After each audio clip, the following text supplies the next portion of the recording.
My name is Michael Harlan, and I have never had much patience for theatrics. My father, Robert Harlan, used to say that emotions were a weakness to be controlled. He had started a small manufacturing firm in nothing more than a rented warehouse in Columbus, Ohio, and built it into a secure, profitable enterprise. He was unflinching and precise, and I absorbed his lessons without protest, even as I insisted to myself that I would never become the same unyielding man. A decade earlier, I would have dismissed any talk of fate or predetermined paths. Yet now, standing in the midst of a crisis I could never have anticipated, I found myself wondering whether he had foreseen it all along. I married Elizabeth when we were both in our early 20s. She brought vitality and a natural warmth to my life, and I considered it an honor to stand beside her. We had a daughter, Emily, and I invested my time and energy into providing for them, striving to fulfill the roles of husband and father. Even so, the disciplined instincts I had inherited from my father lingered within me, persistent and unyielding. 25 years of marriage encompassed a great deal. The inevitable conflicts, the reconciliations that followed, and the steady rhythm of ordinary days.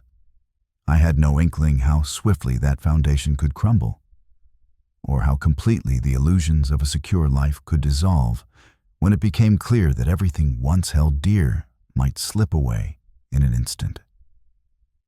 The unraveling began on an unremarkable August afternoon. The heat pressed down on the streets of suburban Columbus, but inside the office, the day felt routine. I concluded several contracts, adjourned my meetings ahead of schedule, and decided to return home early to surprise Elizabeth. Our 25th wedding anniversary was only a few days away, and I had been considering a quiet trip to mark the occasion. Instead, I walked into a confrontation that would dismantle the world I had known. When I entered the kitchen, Elizabeth stood near the counter, and Emily sat at the table. Their posture suggested they had prepared for this moment, though neither had yet spoken. I placed my briefcase on the floor, offered a casual greeting, and asked what was happening. Elizabeth gestured to a chair. "Michael, please sit down," she said. Emily's gaze shifted between us, carrying an edge of vindication. "Dad, we need to discuss something." I sat, resting my forearms on the table to project composure. "Very well," I said, looking from one to the other. "I'm listening." Elizabeth took a measured breath and spoke in a quiet but resolute tone. "In 5 days, we will reach our 25th anniversary. But I need something different now. I have spent a long time reflecting on what I want from the years ahead. These have been good years, in their way. But I want the opportunity to pursue other experiences." "What exactly do you mean by that?" I asked, my voice even. Emily answered, before her mother could respond. "Mom wants an open marriage," she said matter-of-factly. "And I think it's a reasonable choice. Plenty of contemporary couples live this way.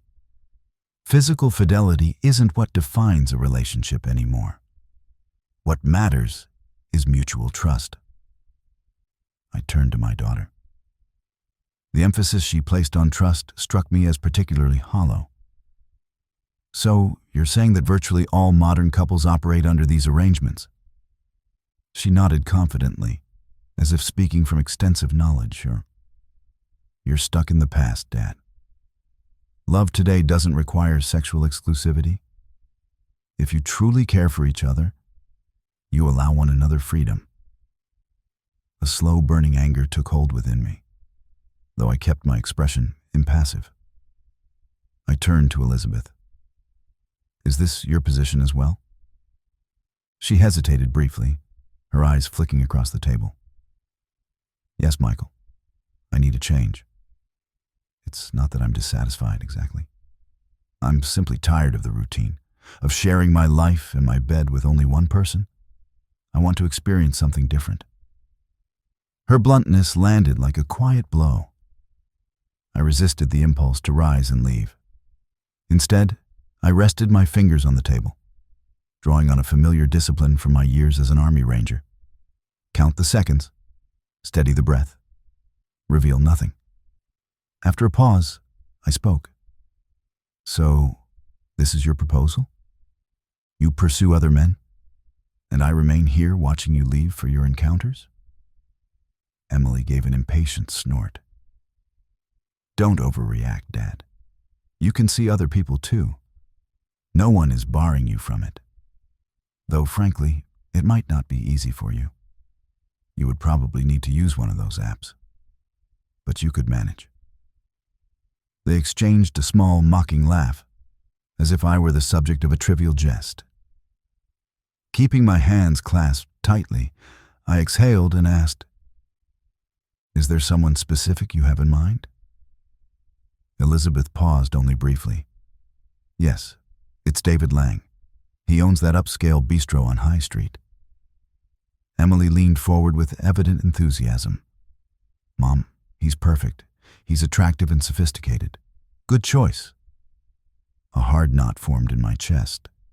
I had hosted countless professional dinners at David's restaurant, and now he was poised to claim my wife. Nevertheless, I maintained an even tone. "I see you have given this some thought. Emily, you have no objection to your mother becoming involved with David?" She replied with a casual smile. "None at all.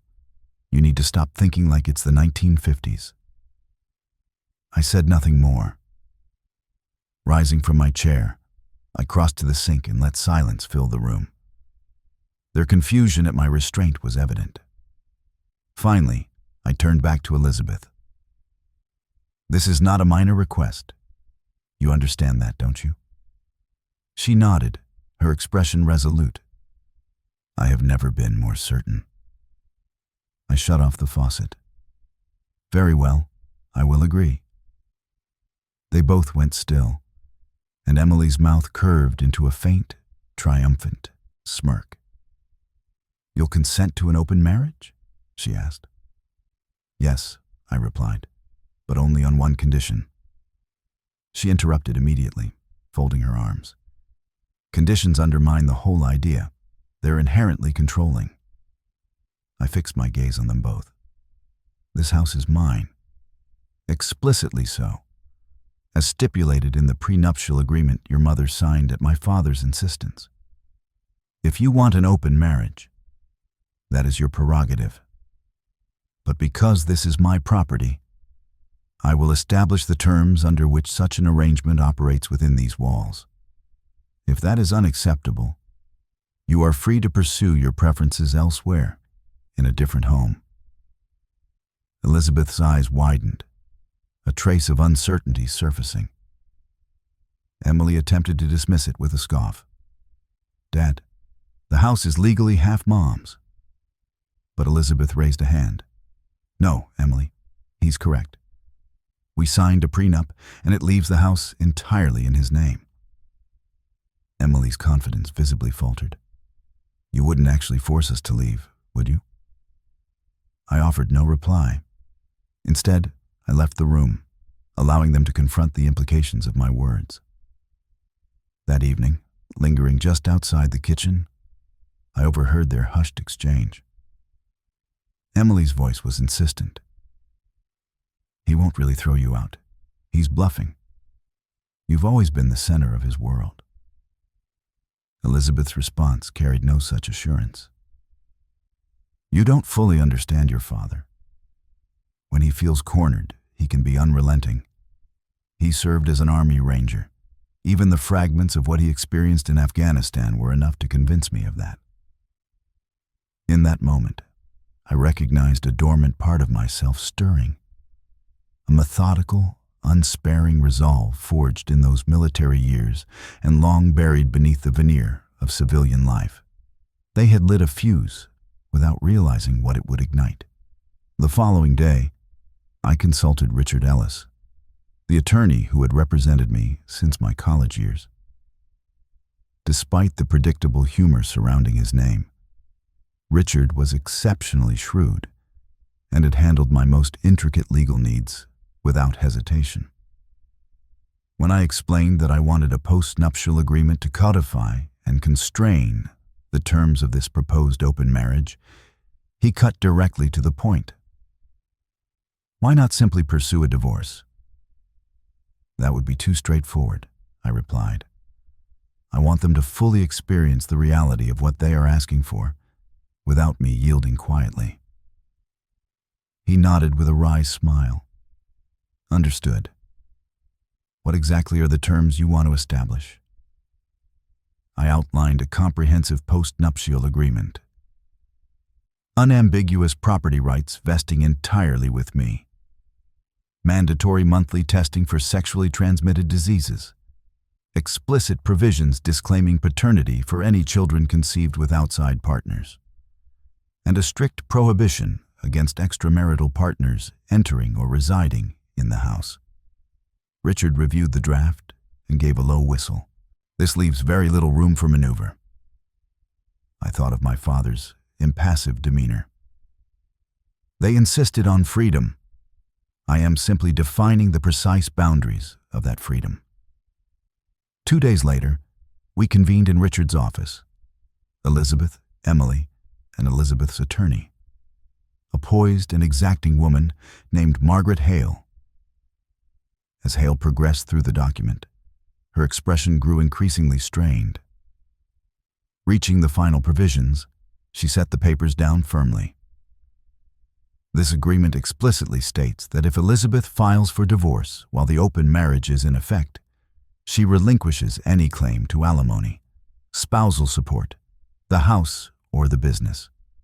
Moreover, she is permanently barred from bringing any extramarital partner onto the property. Elizabeth's face tightened. Michael, that goes too far. No financial support whatsoever? I met her gaze steadily. If you choose to leave this marriage for another man, why should I be obligated to subsidize that decision? The original prenup already established those parameters. This merely extends them to accommodate an open arrangement. Furthermore, any costs associated with your outside relationships, travel, entertainment, or otherwise, are your sole responsibility. Household expenses remain as they are.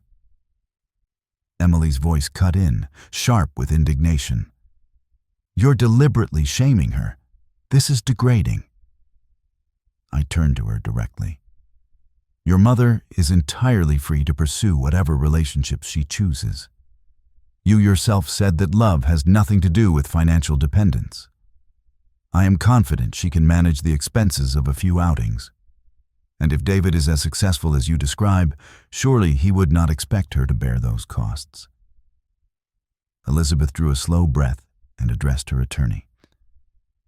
It's unconventional and perhaps harsh, but I will sign it. Margaret Hale frowned. Are you certain? This leaves you with virtually no protections. Elizabeth lifted her chin, her eyes locked on mine. He is trying to make me back down through intimidation, but I am prepared to proceed. With visible reluctance, she signed the document, her signature carrying the weight of defiance. In the weeks that followed, Elizabeth moved quickly to arrange her first date with David.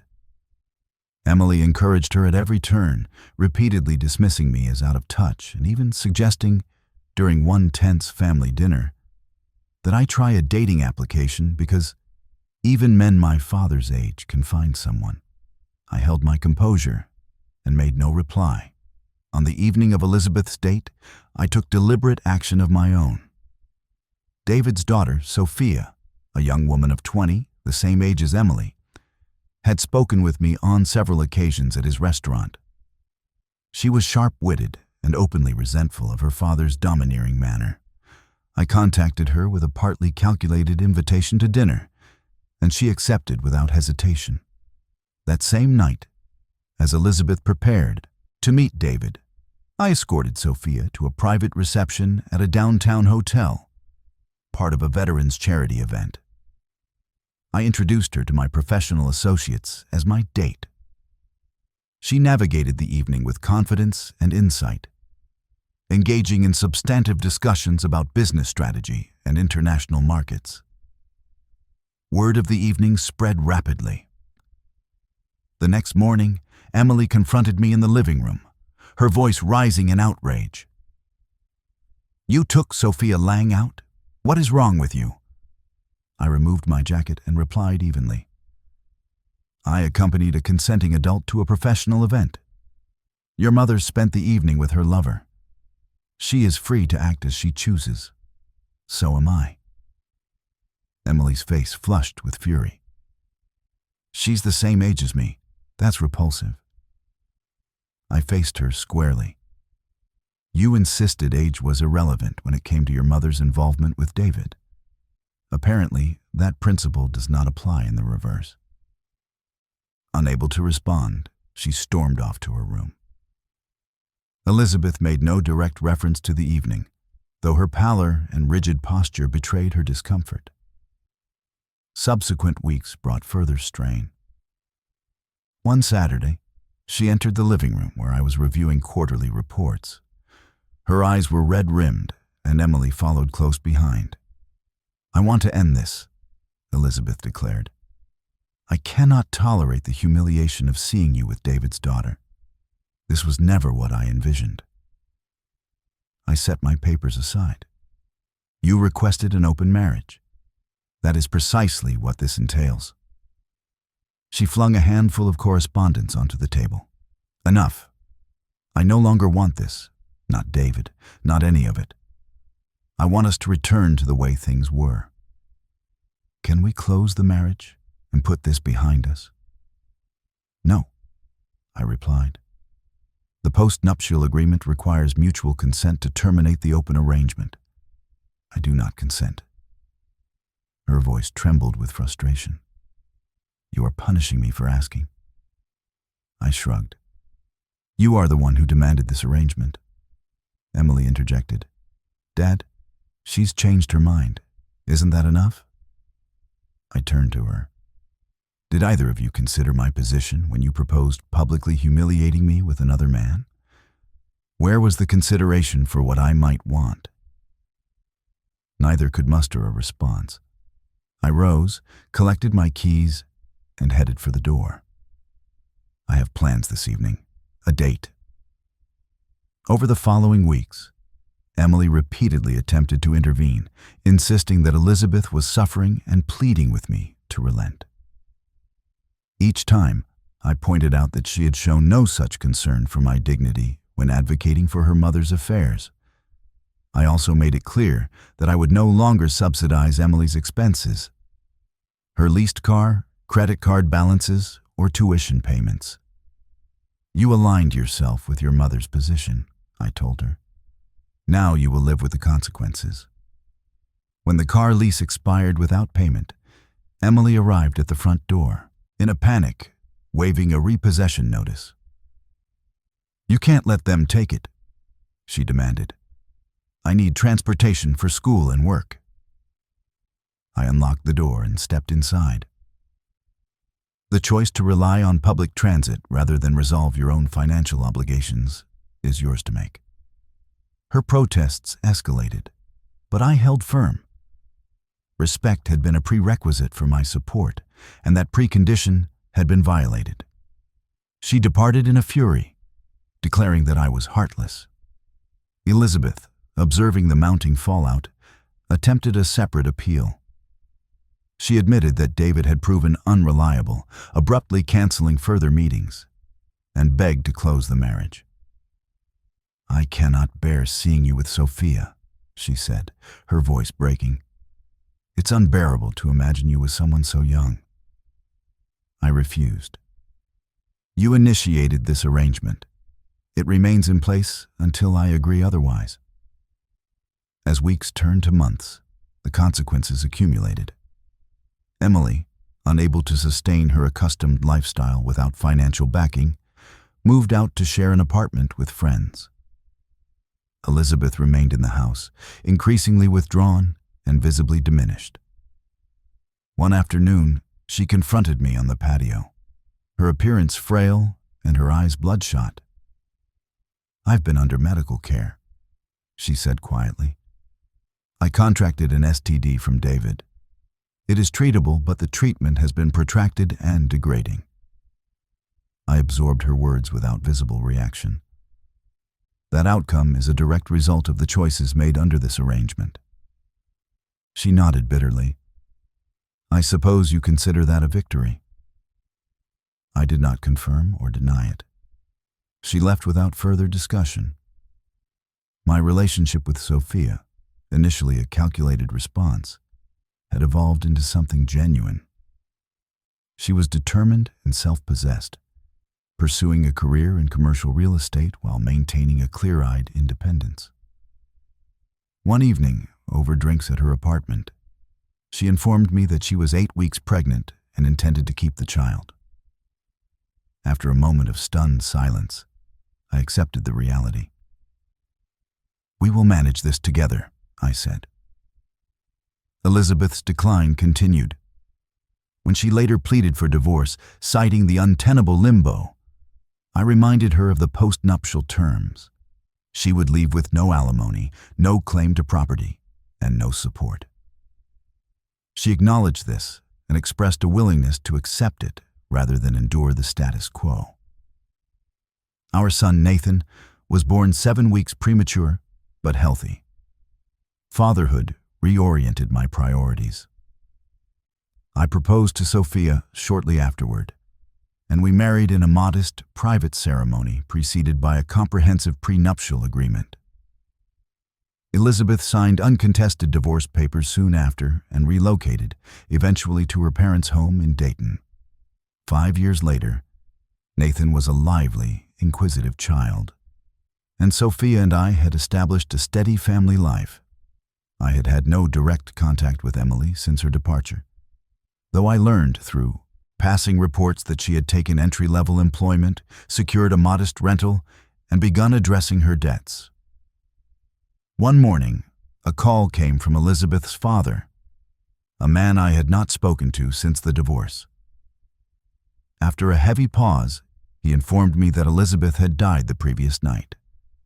Chronic complications from the infection she had contracted, exacerbated by repeated hospitalizations, had finally overwhelmed her.